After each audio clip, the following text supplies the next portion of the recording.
계시록 7장 읽겠습니다.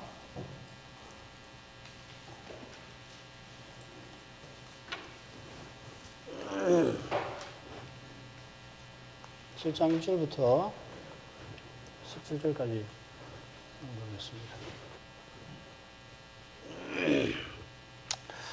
이 일 후에 내가 내 천사가 땅 내 모퉁이에 선 것을 보니 땅의 사방의 바람을 붙잡아 바람으로 하여금 땅에나 바다에나 각종 나무에 불지 못하게 하더라. 또 봄에 다른 천사가 살아계신 하나님의 인을 가지고 해 돋는 데로부터 올라와서 땅과 바다를 해롭게 할 권세를 얻은 내 천사를 향하여 큰 소리로 외쳐 가로되 우리가 우리 하나님의 종들의 이마에 인치기까지 땅이나 바다나 나무나 해하지 말라 하더라.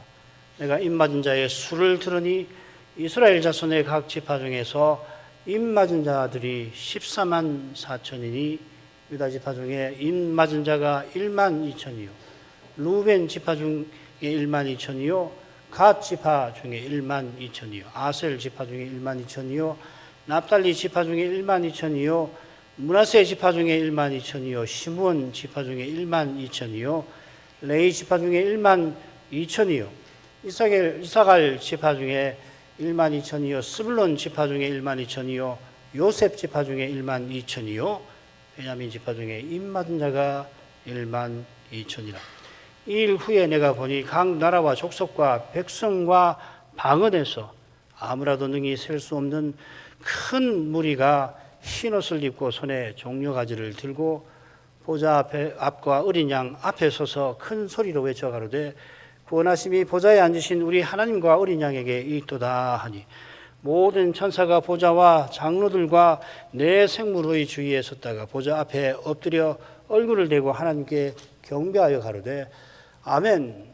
찬송과 영광과 지혜와 감사와 존귀와 능력과 힘이 우리 하나님께 세세토록 있을지로다. 아멘 하더라. 장로 중에 하나가 응답하여 내게 이르되 이 흰옷 입은 자들이 누구며 또 어디서 왔느냐. 내가 가로되 내 주여 당신이 알리이다 하니 그가 나더러 이르되 이는 큰 환난에서 나오는 자들인데 어린 양의 피에 그 옷을 씻어 희게 하였느니라.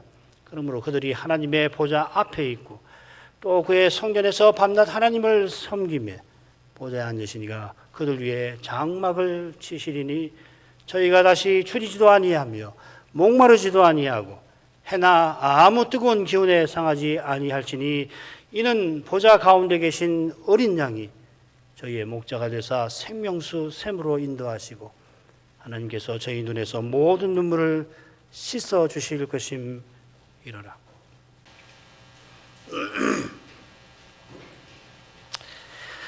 요한사도는 6죄인과 7죄인 사이에 일종의 막간처럼 두 장면을 소개합니다. 대부분의 학자들은 이 7장을 막간이라고 명명하지요. 두 가지 근거가 있을 것 같아요. 첫째로 6죄인도 심판에 관한 거고 7죄인도 7 나팔 가진 천사를 소개하는 역시 이 심판에 관한 건데 이 7장의 두 장면은 하나님의 은혜로우신 보호와 영광스러운 종국에 관한 거라서 막간처럼 이 심판의 주제의 흐름을 끊는다 하는 겁니다. 둘째로 6죄인이 최후 심판에 관한 건데 이어 등장하는 장면은 특별히 이 막간의 첫 번째 오늘 살필 장면은 시간상 맞지 않는다 하는 거예요. 막간의 첫째 장면, 즉 택하신 자들을 인치시는 사실은 순서상 최후 심판 이전에 오는 겁니다. 물론 이 세대주의자들은 그렇게 생각하지 않고 시간 순서대로 쭉쭉쭉 설명하긴 하죠. 게다가 두 장면 후에 7죄인이 나오니까 이 두 장면은 그 사이에 막간과 같다 하는 겁니다. 시간 순서에 근거한 이 둘째 주장은 첫째인의 장면이 이루어지는 시간이 둘째, 셋째, 넷째인의 장면들이 이루어지는 시간하고 같고 또 다섯째인의 장면에서 언급하는 시간과 사실상 동일하니까 우리 해석에 따르면 동일하니까 이 주장은 근거는 힘을 잃을 겁니다. 과거론자들은 둘째, 셋째, 넷째 장면을 첫째도 마찬가지인데 예루살렘 멸망 직전까지 연속적으로 일어나는 어떤 구체적인 역사 사건으로, 그러니까 일곱 인들은 각각 예언이 되는 거죠, 그죠? 그래서 그 예언이 실현되어 나가는 것으로 해석을 합니다만은, 그러나 계시록은 역사에서 차례로 실현되는 예언들을 모아놨다기보다는 재림에 이르기까지 역사가 어떤 방식으로 전개되는가, 그 역사 작동의 이념 혹은 교훈을 전하는 겁니다. 물론 역사 전개에 관한 장면들이니까, 그러니까 뭐 역사가 전개되는 거니까 당연히 시간 내 순서를 따를 수밖에 없잖아요. 예수님이 재림이 마지막에 오는 거란 말이죠. 그러나 장면들이 각각 예언으로서 역사에서 시간상 차례로 이루어지는 구체적 사건을 가리키는 것은 아닙니다. 첫째 주장은 첫째인과 다섯째인도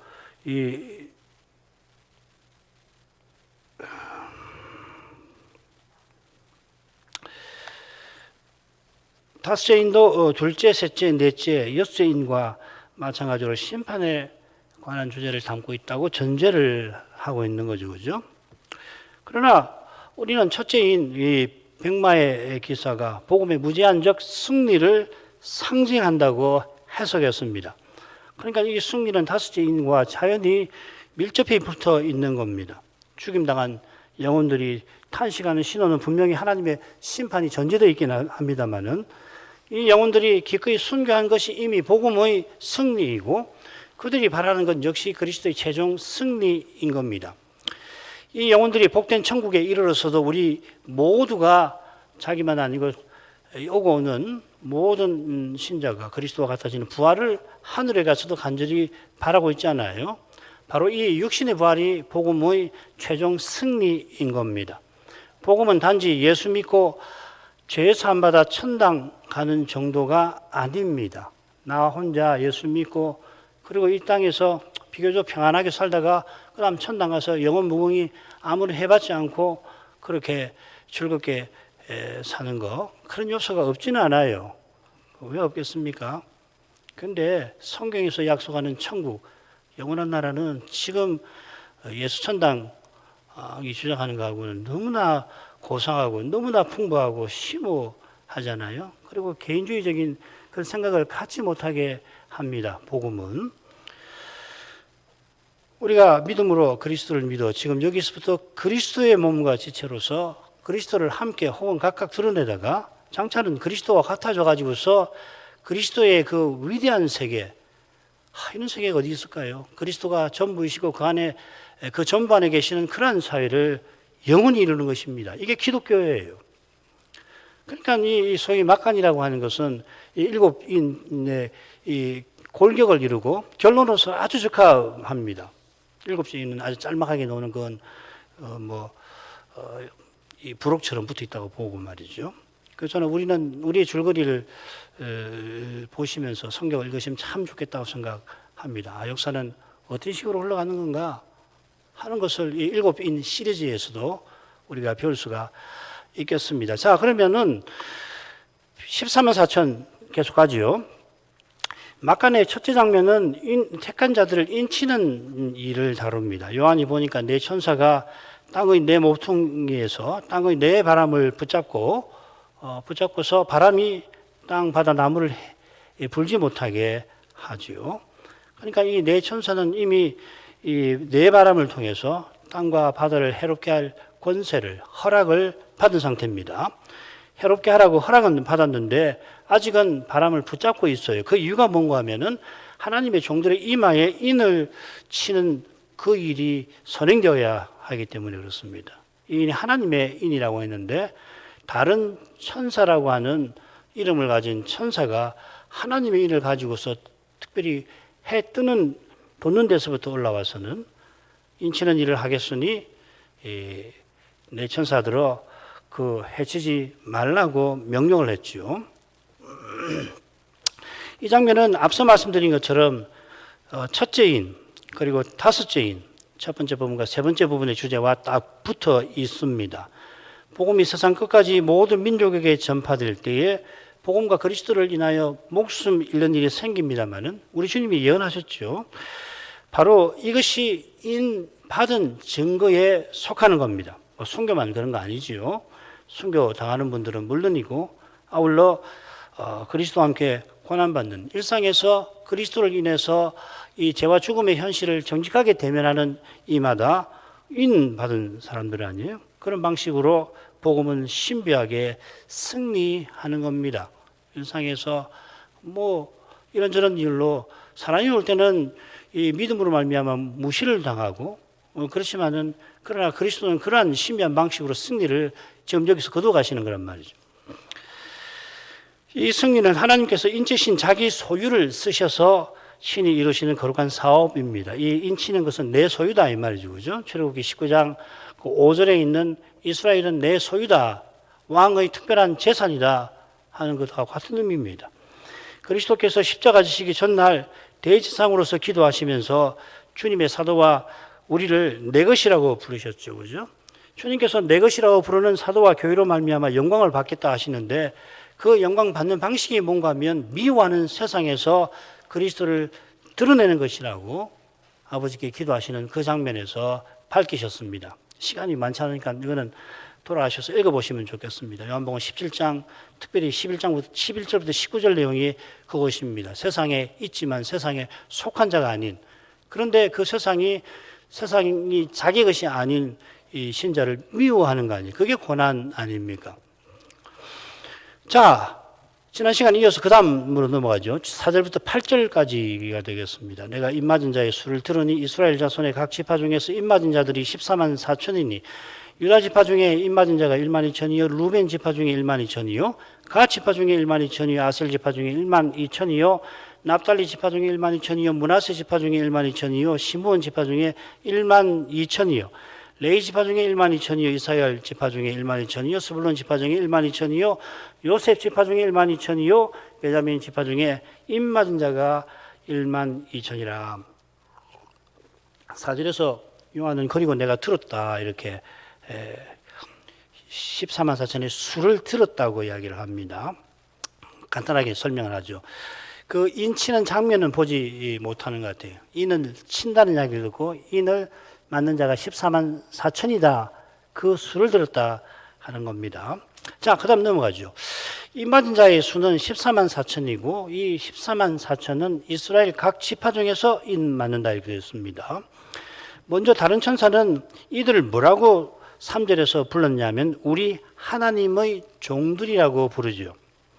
계시록에 이 종이라는 말 또 합성어로 동무종 쉰 리얼로서 하면 함께한 종, 동무종이라고 번역하고 함께한 종이라고 이 쉰이라는 게 함께라는 말이거든요. 우리 청소년 신디사이즈라는 말 들어보셨어요? 싱크로나이즈 다 함께라는 뜻입니다. 헬라 말로 이 종이란 낱말이 주종 관계를 어떤 사람의 집에 종로로 사는 사람을 가리키는 경우가 셋이 나오는데 나머지 모든 경우는 둘로 구분할 수 있습니다. 첫째는 하나님의 말씀을 전하는 이 종들을 가리키는 경우도 있고 나머지는 하나님을 믿는 신자를 가리키면서 종이라고 그래요. 그 왜 종이라고 부르냐면은 이 둘째 장면에 보면은 섬긴다는 이야기 나오잖아요. 우리가 밤낮 하나님을 섬긴다. 말씀 전하는 종들만 섬기는 게 아니라 우리 모두가 우리의 소명으로 하나님을 섬기고 특별히 예배로 섬기는 거잖아요. 자, 여기서는 뭔가 하나님을 섬기는 종들이라고 부르는 것이 좋습니다. 왜냐하면 맞지 아니한 자는 심판을 받는 자들이니까 그죠? 그러니까 신자인데 인을 안 맞고 하나님 소유가 아닌 그런 신자는 없는 거 아니에요. 여기서는 특별한 종들이라고 보지 말고 그래서 하나님의 택하신 백성 전체로 보는 것이 좋습니다. 좀 더 설명이 있을 겁니다. 뒤에. 다른 천사는 우리 하나님의 종이라고 부릅니다. 하나님 종도 중요하지만 이 천사가 우리라는 말을 썼다는 것 참 흥미로워요. 비슷한 역할을 하는 그 천사가 22장에도 보면 자기를 뭐라고 하냐면 동무종이라고 부르면서 이 천사가 생각하는 우리의 범위를 표시를 하는데 읽어볼게요. 22장 9절 저가 내게 말하기를 이건 이 저라고 하는 것은 요한에게 이상을 보여주는 그런 역할을 하는 계시를 전달하는 데 쓰임받는 천사입니다. 나는 너와 너 형제 선자들과 또 이 책의 말을 지키는 자들과 함께 된 종이니. 그래서 나도 종인데 나한테 경배하지 말라 그렇게 하는 겁니다. 말씀드린 대로 이 저라고 하는 것은 이상을 보이는 데 쓰임받는 천사입니다. 이 천사에 대해서 나중에 다 오후 시간에 또 설명을 또 합니다. 이 특별한 천사가 자기를 함께 된 종이다, 동무종이다 하는데 누구와 함께인가? 당연히 사도인 요한과 함께, 그리고 사도와 함께 계시를 받는 선자들과 함께, 아울러서 사도가 받아 기록한 이 책 요한계시록의 말을 지키는 자들이라고 했습니다. 사도와 선자는 계시를 받아 전하는 자들인데 요한이 쓴 책의 말을 지키는 자는 이 서신을 받는 교회는 물론이고 우리도 포함하겠죠. 신자들도 자기와 함께 종으로서 하나님을 섬기는 것이라 하였습니다. 아울러 이 다른 천사는 우리가 우리 하나님의 종들이 이마에 인친다고 했으니까 혼자 하는 게 아니라 돕는 천사가 있는 것으로 암시를 하고 있습니다. 자, 이런 내용에 비추어서 입맞는 14만 4천 명이 나온 이스라엘 지파는 그럼 누군가? 요걸 이제 생각을 해야 합니다. 그 밑에 작은 글씨로 미래론자, 과거론자, 미래론자라고 하는 건 우리나라에 가장 많은 세대주의자, 계시록을 언급하는 사람 대부분이 상당 부분이 이 세대주의자인데 이걸 조금 아셔야 할 필요가 있을 것 같아요. 아마 이미 교우들이 이 세대주의적 종말론에 대해서 들어보셨을 거고 그리고 앞으로도 들으실 텐데 오해하지 마시라고 조금 설명을 하겠습니다.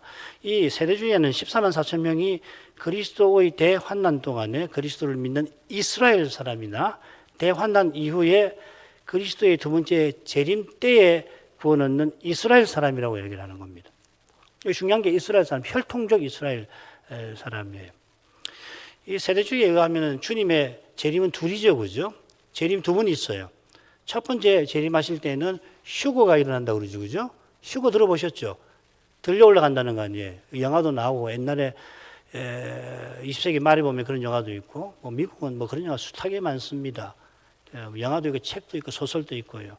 그 휴거가 일어나면 운전을 하던 신자가 그냥 영혼이 들려 올라가니까 차가 들이받고 그런 사고 일어나는 거 보신 적이 있을 겁니다. 첫 번째는 이 기독교 신자의 휴가가 있고 그 다음에 기간에 뭐가 있냐면은 이 천년왕국이 생겨요. 이 천년왕국이라는 게 20장에 나오는데 이건 또 다음에 기회가 되면 또 설명을 할게요.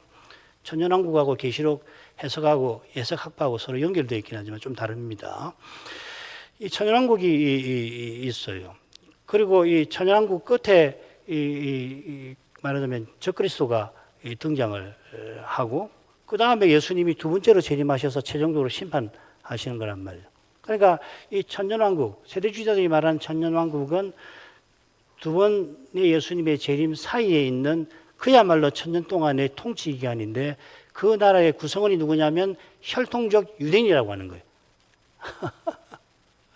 이게 아주 참 어떻게 그렇게 해석하시나 싶은데 그분들 해석문을 읽어보면은 그렇게 할 수밖에 없어요.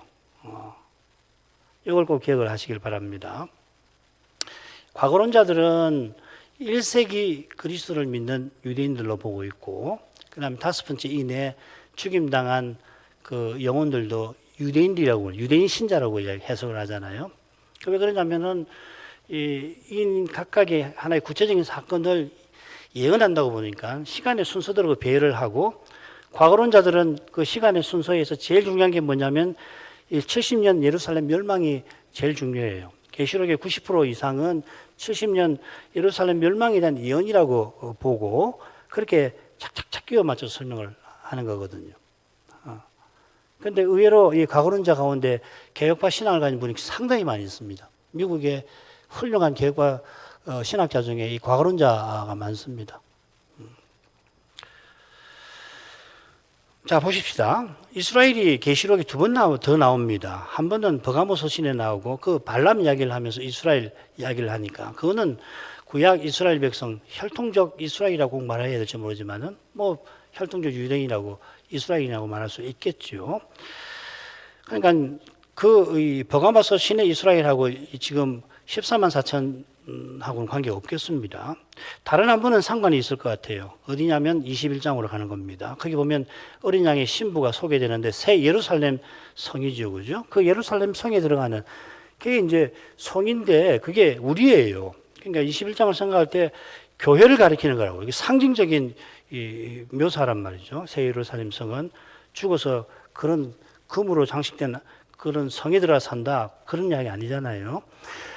그 예루살렘 성이 어린 양의 신부인데 그 성에 들어가는 문이 12개고 그 문에 이스라엘 12지파의 이름이 기록이 되어 있죠. 그죠? 그리고 그 성의 기초석이 12개인데 그 기초석에는 사도의 이름이 기록이 되어 있습니다. 여러분, 성전의 기초 하면 생각나는 말씀이 있죠. 에베소서 2장 20절 말씀이에요. 사도와 선지자 위에 교회가 서고 교회는 성전 집이잖아요. 성이라고도 할 수 있지만은 성전, 하나님의 전이고 성이기도 하고 나라이기도 한데 아무튼 너희는 사도들과 선자들의 터 위에 세우심을 입은 자라. 그리스도 안에서 건물마다 모든 건물이 서로 연결하여 주 안에서 성전이 되어가고 그러니까 여기 너희는 우리입니다. 이 교회는 그리스도의 몸이고 신부죠. 이 서신받은 이 교회는 장차 나타날 완성된 새 예루살렘에 속하는 겁니다. 자, 그렇다면은 12문의 이름이 기록된 12지파는 그리스도를 믿는 신자들로 이루어진 교회를 가리키고 이 교회는 구약 성도들, 메시아를 바라보았던 성도도 당연히 함께 할 겁니다. 바울도 갈라디아서 마지막에 하나님의 이스라엘 할 때 갈라디아 서신을 받은 교회를 가리켜 표현한 거거든요. 자, 겸해서 이 14만 4천 이양 나왔으니까 이 워낙 오해를 많이 하고 그러니까 한 번 더 보십시다. 여기 14장에 한 번 더 나와요.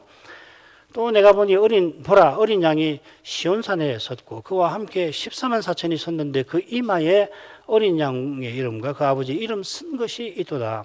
비슷하죠, 그죠? 어린 양이 시온산에 서 계시는데 그분과 함께 14만 4천이 서 있습니다. 시온산은 히브리서에서 말하는 하늘의 시온이겠죠. 14만 4천이 보좌와 네 생물과 장로들 앞에서 새 노래를 부릅니다.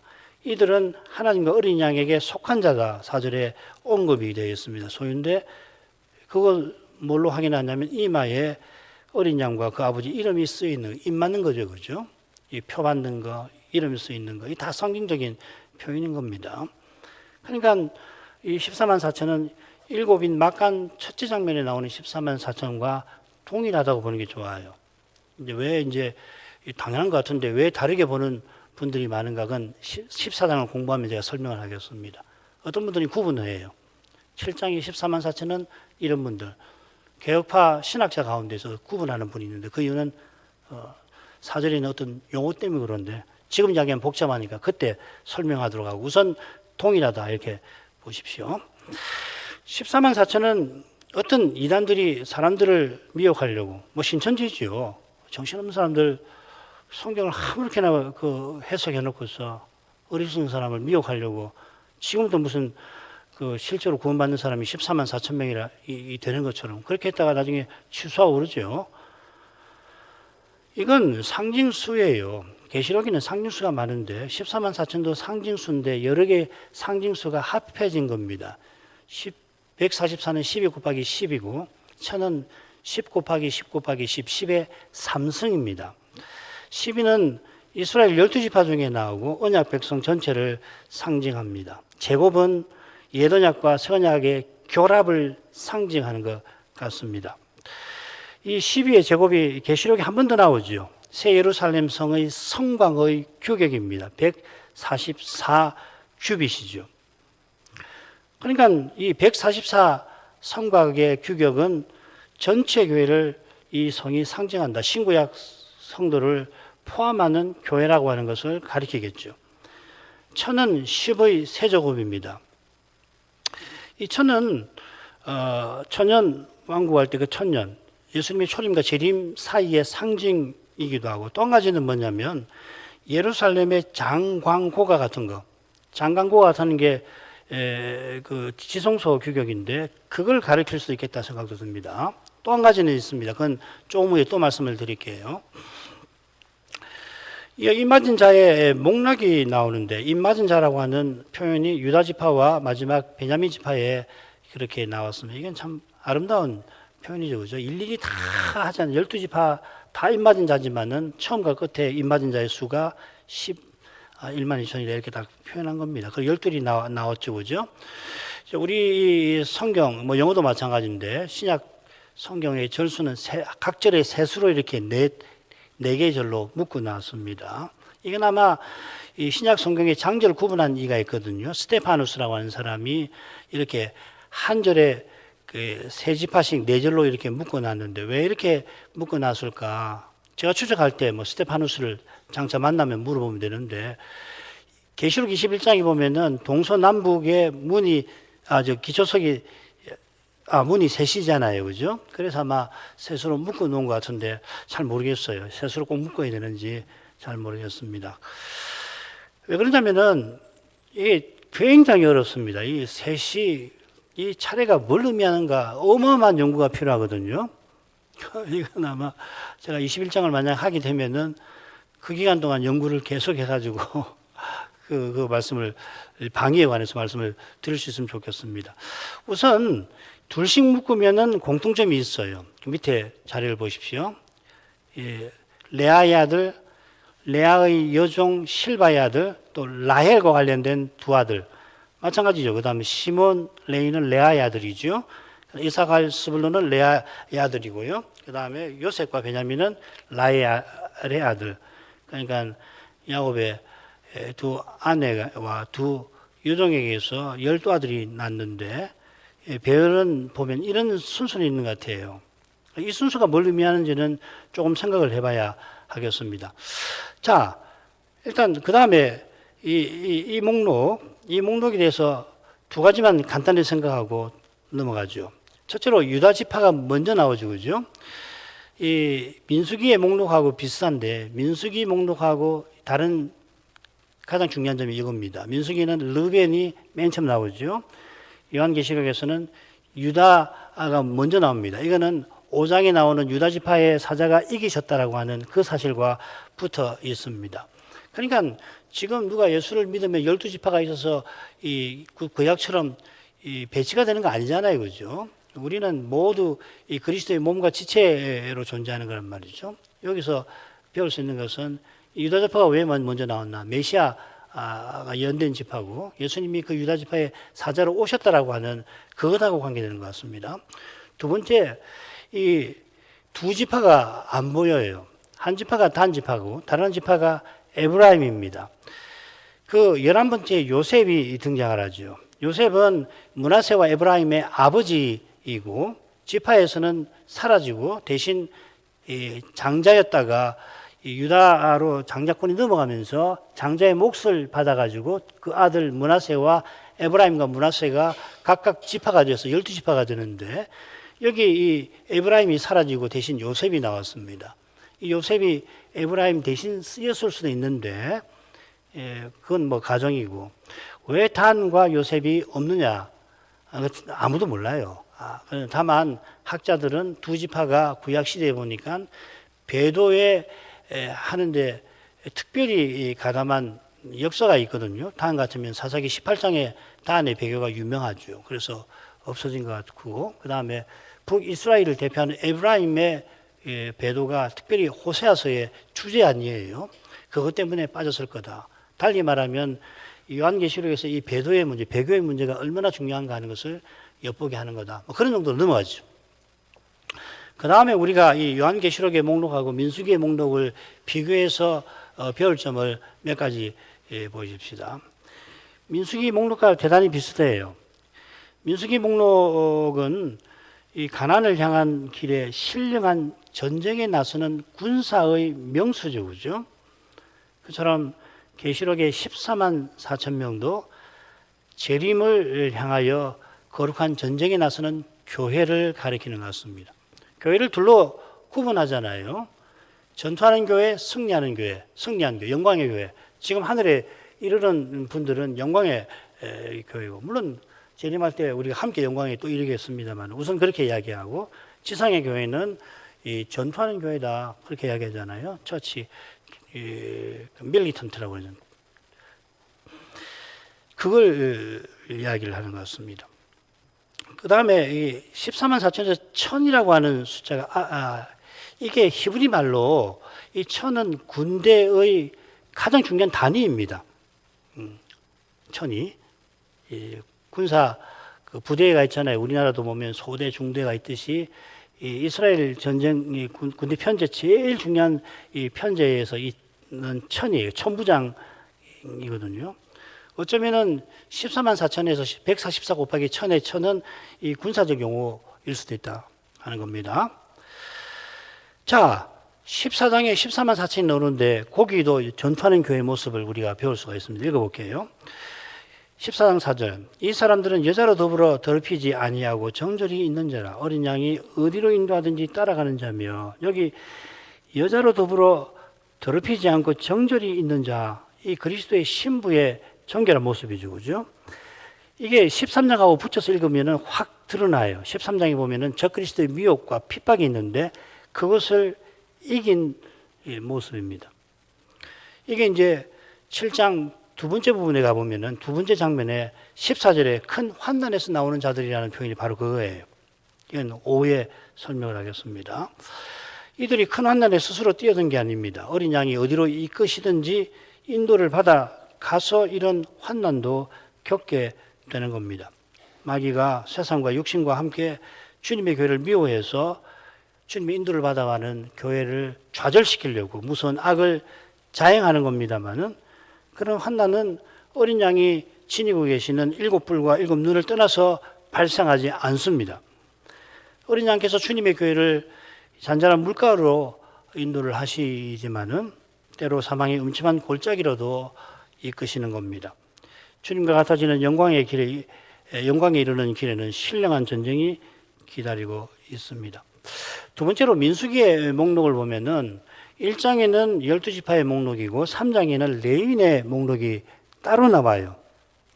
이건 구약 경륜과 관련되죠. 하나님을 가까이 하는 직분, 이 제사장 직분을 구약 때는 레위 지파가 맡게 해서 레위 지파는 1장에 나오는 12지파에서 빠지는 거죠. 그죠? 그래서 우리가 12와 13 요걸 12지파인데 13시잖아요. 그죠? 요걸 한번 그냥 들어만 두십시오. 언제 한번 설명할 때가 있을지 모르겠습니다. 이스라엘이 제사장의 나라의 사명을 이루려면 반드시 제사장 직분을 통해야 레위 지파의 봉사를 통해야 합니다. 그래서 하나님을 가까이 하려면 구약시대는 희생제사가 반드시 필요하죠. 이 희생제사를 드리려면 하나님이 정하신 지상 성소에 와서 드려야 합니다. 이 셋은 다 오실 메시아를 가리킵니다. 예수께서 오셔서 하나님께 나가는 길이 되어주시는 거죠. 메시아가 우리를 대표하고 대신하시는 사람이시면서 사람 대신 하나님이십니다. 이게 이제 우리 기독교의 핵심이잖아요. 그죠? 이게 삼일체론하고도 관계가 되어 있잖아요. 하나님께서 사람 되시고 심지어 십자가를 지셔서 죄인이 하나님께 나가게 하십니다. 그래서 이제 그리스도를 믿는 자마다 제사장이라고 합니다. 우리는 구약처럼 하나님께 제사를 드리는 사람이 아니라 예수님이 이미 드리셨으니까 그 그리스도 안에서 예배드리는, 섬기는 사람입니다. 구약 제사도 신약 예배처럼 본질은 동일합니다. 하나님을 가까이 하고 하나님을 향하는 것이죠. 그래서 이런 측면에서 동시에 우리는 신약 교회는 성전이라 불리는 거죠. 구약 때는 성전이 따로 있어야 했죠. 신약 때는 그리스도의 사역으로 말미암아 구약의 성전이 의미하는 그 본질이 교회라고 하는 것을 보여주는 거죠. 히브리서 9장 마찬가지죠. 그죠? 9장 10장에서도 결국 하늘 성소는 누군가, 하늘의 예루살렘 누군가, 하나님 계시는데 거기 교회에 계시는 거 아니에요? 제사장은 하나님을 가까이 하는 사람인데 가까이 하는 하나님이 누구시냐면 만왕의 왕이십니다. 그래서 이 제사장은 누구냐면요. 더 근본적인 뜻은 왕궁에서 왕을 모시는 신하입니다. 우리의 대제사장은 하나님 보좌에 함께 앉으실 만큼 하나님을 가까이 하실 뿐 아니라 하나님의 통치에 함께 하시죠. 그래서 우리는 그리스도 안에서 그 통치에 이미 참여하는 거예요. 장차는 더 참여하는 거고. 예수님이 말씀하시는 하나님 나라, 왕으로서 하나님 다스리시는 그 나라에 우리가 시민인 동시에 신비하게 그리스도의 통치에 참여하는 거 아니에요. 교회 통치, 교회의 권징이 그런 것이고, 우리가 일상에서 소명을 행하는 것도 통치에 참여하는 거 아니에요. 이해하시죠? 왜 이야기를 자꾸 드리냐면, 현대인은 종교와 정치를 완전히 나누어서 생각하는 거예요. 교회와 하나님 나라를 생각할 때 우리는 필연적으로 교회와 하나님 나라를 나누어야 합니다. 우리나라 정치에 대해서 신자로서 대하는 태도하고 교회로서 대하는 태도가 항상 같지 않아요. 원칙은, 사실 바라보는 원칙은 같지만은 참여하는 방식은 다를 수밖에 없는 거거든요. 지금 여기서는. 그렇죠. 그런데 동시에 교회가 하나님 나라에 속하기 때문에 우리는 하나님을 가까이 하는 동시에 하나님의 통치에 참여를 또한 하게 하시는 거거든요. 그 이야기 드리는 겁니다. 그래서 나라와 제사장으로 삼으셨다. 이런 표현도 나가고, 또 베드로전서에서 왕 같은 제사장이라고 이야기하죠. 그렇죠? 우리가 제사장인데 동시에 왕과 같은 제사장입니다. 자, 이건 뭐 신약 계시에서 계속 배울 건데, 그래서 제사장 하면 자꾸 짐승 죽이는 것만 생각하지 마시고 예수님의 십자가 사역을 떠올리시고, 그 십자가는 이미 2000년 전에 주님이 지셨다라고 하는 것을 놓고서, 그러면 신약시대의 제사장으로서 우리는 뭐 하는 사람인가? 하나님을 가까이 하는 일. 그것을 가장 보여주는 예배와 기도죠. 그죠? 그 다음 가죠. 우리가 장차 그리스도와 같아짐까지 통치에 참여합니다. 그리스도께서 우리를 통해서 거룩한 통치를 드러내십니다. 신령한 전쟁을 통해서 거룩하게 나타납니다. 우리가 그리스도 안에서와 그의 힘의 능력으로 강건해져서 전신갑주를 입고서 마귀의 괴계를 능히 대적하게 하십니다. 싸움의 그 내용이 뭔가, 마귀와 싸운다는 것이 괴계가 그 거짓하고 싸우는 거거든요. 미혹과 싸우는 거거든요. 베드로는 믿음을 굳게 하여 마귀를 대적하라고 권했고, 야고보는 같은 명령을 베풀면서 마귀를 대적하라. 그리하면 마귀가 너희를 피하리라 약속합니다. 이 야고보서는 우리가 어떻게 해야 마귀를 대적하는 건가, 그걸 가르쳐줘요. 이 도표가 있는데 먼저 성경을 한번 읽는 것이 좋겠습니다. 짧으니까 제가 야고보서 4장 7절부터 10절까지만 읽고 그 도표를 보시면 들어보세요. 그런 정도에는 하나님께 순복할지어다. 마귀를 대적하라. 그리하면 너희를 피하리라. 하나님을 가까이 하라. 그리하면 너희를 가까이 하시리라. 죄인들아 손을 깨끗이 하라. 두 마음을 품은 자들아 마음을 성결케 하라. 슬퍼하며 애통하며 울지어다. 너희 웃음을 애통으로, 너희 즐거움을 근심으로 바꿀지어다. 주 앞에서 낮추라. 그리하면 주께서 너희를 높이시리라. 이 말씀을 이해하려면은 야고보서 가까이는 4장 1절부터 3절에 나오는 그 부분, 그리고 좀 더 넓히면 3장 마지막, 더 넓히면 3장 4장입니다. 그래서 지금 야고보서를 받는 교회의 현실이 뭔가 하는 것이 거기 나와요. 4장 1절부터 3절에 보면은 시기심으로 서로 다투는 지도자들이 예배를, 기도를 이용해서 자기와 반대되는, 자기가 미워하는 지도자를 교인들로 하여금 오해하도록 만드는 그런 일까지 벌인다는 게 4장 1절부터 3절에 나오죠. 그리고 보면은 배도할 위험에 있는 교회가 그 앞에 6절인가요? 5절인가요? 나오죠. 그죠? 4절에 나오는 간음하는 여자들이요. 간음하는 여자들이란 말은 이 배도의 위험에 있는, 배도한 교회라고 단정하기는 어렵지만 세상과 짝한 교회 아니에요. 그건 뭐 왜 그렇습니까? 배교 문제. 그래서 지금 마귀를 대적하라는 이야기가 그래서 나오는 거라고요. 여기서. 이 야고보서를 받는 교회는 매우 심각합니다. 마귀가 매우 적극적으로 공략을 해가지고서 지금 실로 두려운 상태에 있단 말이죠. 하나님을 가까이 하여 그 영광을 배우면은 예배에서 참으로 하나님의 영광을 보면은 주 앞에서 스스로 낮아져서 말씀을 순종하는 교회와 신자가 되어서 마귀를 대적할 수 있다는 겁니다. 지금 그 이야기를 하나님을 가까이 하라. 참으로 하나님을 예배를 해서 하나님이 어떤 분이신가를 예배에서 맛볼 때예요. 물론 그리스도가 그 예배에서 아버지를 선포하시는 그 말씀을 듣는 거, 그럼 영광을 보는 거거든요. 그 말씀을 들을 때에 얼마나 인생이 연약한가, 내가 얼마나 죄인인가 하는 걸 깨닫고서 그래야 교회 앞에 펼쳐진 그 현실이 뭔가를 바로 아는 거라고. 이 어마어마한 문제, 이 심각하구나. 그런 신자만이 죄의 현실에 참으로 슬퍼하고 근심하는 겁니다. 지금 이 죄인들아, 두 마음은 품은 자들아 나오잖아요. 야고보서에서 전에 다 설명해 드렸습니다. 이 높아지려고 자기 영광을 추구하는 지도자들을 가리키는 겁니다. 그래서 그런 영향 하에서 세상과 교회가 짝해가지고 가늠하는 상태에 있다는 거예요.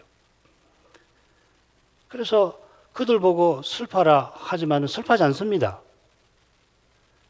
누가 참으로 슬퍼하느냐면 주의 영광에서 죄의 현실을 보아야 슬픔을 느끼는 거 아니에요. 죄의 현실이 있는데도 그게 죄가 얼마나 심각한지 모르면은 아이고 슬프다 하고 그냥 지나가면 끝이에요. 지나가면 아니 세상에 시간이 약이라는 말을 그런 데 쓰면 안 된단 말이에요. 시간이 약입니까? 그런 거 없어요. 죄는 회개해야 하는 거라고요. 죄는 회개해야 없어지고 세력을 형성해서 작용하지 않는 거지. 세력을 잃어버리는 거지. 회개하지 않으면은 죄는 가만히 있는 거 아닙니다. 이걸 모르면 안 되잖아요. 그렇지 않습니까? 우리가 오직 은혜로 구원받는다는 말에 뒤집으면 뭡니까? 회개해야 하는 거라고요. 회개.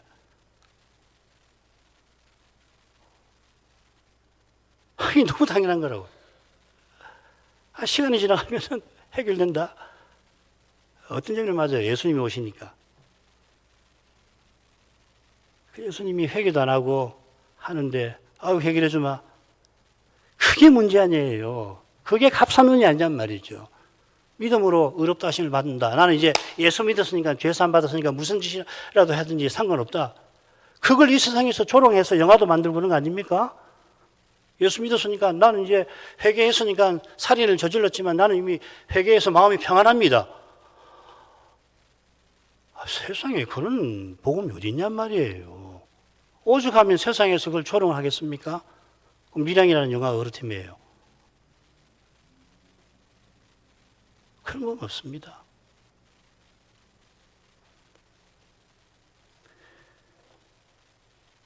그 죄의 현실 배후에 자케하는 마귀의 활동을 살필 수가 있어야 하고 그래야만 쓰죠. 눈앞에 현실도 어찌하지 못해 슬퍼하고 근심하는 이가 무슨 수로 내가 마귀와 맞서보리라 하겠습니까? 필패지요.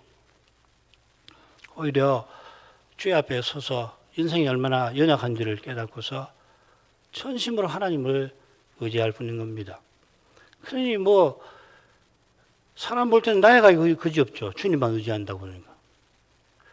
그러나 문제의 현실 앞에서 사람의 깨와 힘을 전적으로 부인해야만 그리스도가 하나님의 지혜와 능력이 되시는 겁니다. 이게 보통 어려운 거 아닙니다. 한 번 했다고 자동적으로 되는 거 아니에요. 한 번 사람의 힘과 깨를 의지하는 것을 부인했다고 다음날 그렇게 되는 거 아닙니다. 게다가 우리 시대는 사람의 깨와 힘으로 행하는 것을 추앙하는 세상이 되었습니다. 역사에 이례가 없는 시대가 됐어요. 그러니까 하나님 말씀을 늘 가까이 하고 예배에서 주의 영광을 뵙지 못하면 이게 당연한 거예요. 이 시대 공기를 마시니까요. 이 세상에서 칭찬하면 아이고 잘하는가 보다 하고 그렇게 따라가기 십상이란 말이죠. 이만큼 하십시다. 기도하십시다. 걸어가신 아버지 요한이 세상을 곧 떠날 그때에 유배를 당해 있었는데 오고 오는 교회를 위해서 그에게 전하게 하신 계시의 말씀을 조금 또 살폈습니다. 택하신 자기 백성을 한 사람도 구원해서 탈락하지 않게 하시는 것을 특별히 14만 4천의 머리 이마에 인치는 장면을 통해서 배우게 하십니다. 둘째 장면에서 요한은 이들이 보좌 앞에 서 있는 것을 보았을 때 그게 너무나 놀라워서 보라 하면서 둘째 장면을 기록해 나간 것을 아는데, 하나님이 역사의 과정에서 택하신 백성을 어떻게 구원에 이르게 하시는지 장차 저 하늘에서 알게 될 때에 주님의 그 능력의 영광에 무한 찬송을 드리게 하실 것입니다. 지금 여기서도 말씀의 빛 가운데에서 그 영광을 비록 거울로 보듯 하지만 그러나 그 영광을 보게 하심으로 사람이 견디지 못할 현실에 맞닥뜨려 사람으로서는 좌절하지 않을 수 없는, 도저히 낙심이 되어서 어찌할 수 없는 그런 때, 그러나 하나님은 틀림없이 구원하시는 것을 사람은 연약해서 도무지 풀지 못할지라도 그리스도는 이미 해답이시라는 것을 그런 때에 맛볼 수 있게 하옵소서. 예수님 이름으로 기도합니다. 아멘.